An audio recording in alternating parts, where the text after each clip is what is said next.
Well, lead researcher at Benchmarks Foundation, Mr. David van Wyk, says mining companies also need to be held liable for tragedies at abandoned and unsecured mines. Well, this comes at the back of South African authorities having to scramble to recover 28 bodies of alleged illegal miners in a ventilation shaft at an all-free state mine. He joins us on the line for more. Mr. van Wyk, a very good afternoon to you. Thank you so much for joining us. Now, you're of the view that mining companies should be held liable for tragedies at abandoned mines. Well, this has been a long-standing thorn on the government side, owing to the fact that the government, who should be compelling these mines to shut down disused mines, but seemingly cannot get around this issue. Is this a valid excuse, especially in light of these latest development involving illegal mining?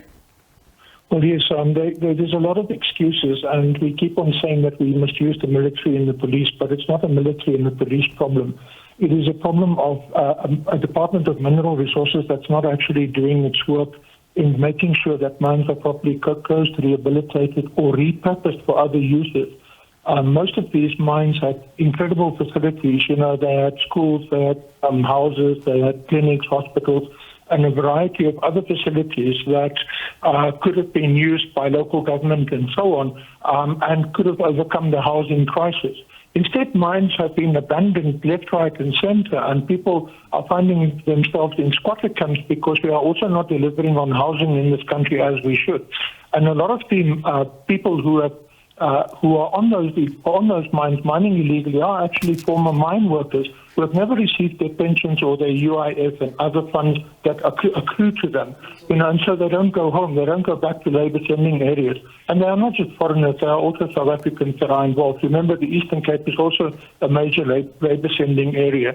Look, Mr. van Wyk, I mean, what would you then assert as the main issue when it comes to illegal mining? I mean, surely someone needs to be held accountable, not only the illegal miners, because they're basically the face of the problem. Surely we need to start looking and digging deeper into the whole supply chain and really ascertain who's benefiting.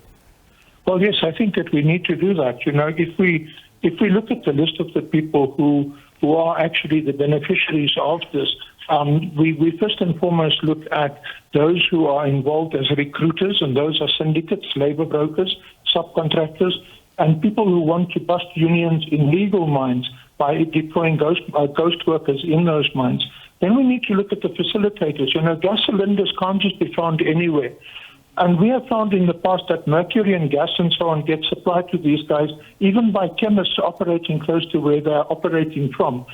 You know, we also then need to look at who are the buyers, you know, who are the people who buy this. And these are scrap metal dealers. These are, again, the police. The police themselves are involved in buying of this gold. There are police officers that are involved in this, security companies and politicians. We know of areas in the West Rand where the land is actually rented out to illegal miners to mine in that particular area by security companies. Mr. van Wyk? Yes. Please continue, sir. Yeah, so the fact of the matter is that there are even politicians involved in this. It's like the drug trade. We want to shoot the people who are on the street, but we don't actually want to shoot the kingpins who are living in Sandton and in the leafy suburbs of Cape Town. Very interesting. I mean, then at this stage, Mr. van Wyk, how do we then even start to deal with the crisis? Because as you said, it seems like law enforcement is basically rendered toothless, and basically they are not responsible because also there's politicians involved. How do we get around this issue? Well, I think we get around this issue through proper planning. We are not planning properly. You know, we are a country which is mining, and mines are not renewable, they're not sustainable. And so we need to repurpose mines and mining towns for different economic activities. We also need to get mining companies to train mine workers to have portable skills that they can take to other parts of the economy when they do get retrenched, and that they don't just sit and be unemployed. And which bodies then, sir, would you squarely put the blame on for these current events concerning illegal miners in the country? And how do we even get them to be more proactive and accountable? Well, I think first and foremost, the Department of Mineral Resources and Energy needs to start doing its work in terms of mine closure and rehabilitation.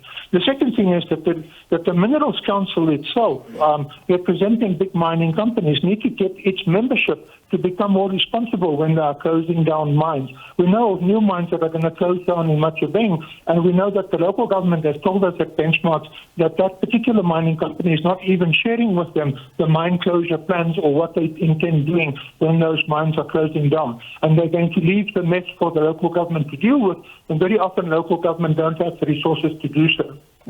All right, thank you so much for your input there. That was lead researcher at Benchmarks Foundation, Mr. David van Wyk, talking to us about, of course, those illegal miners.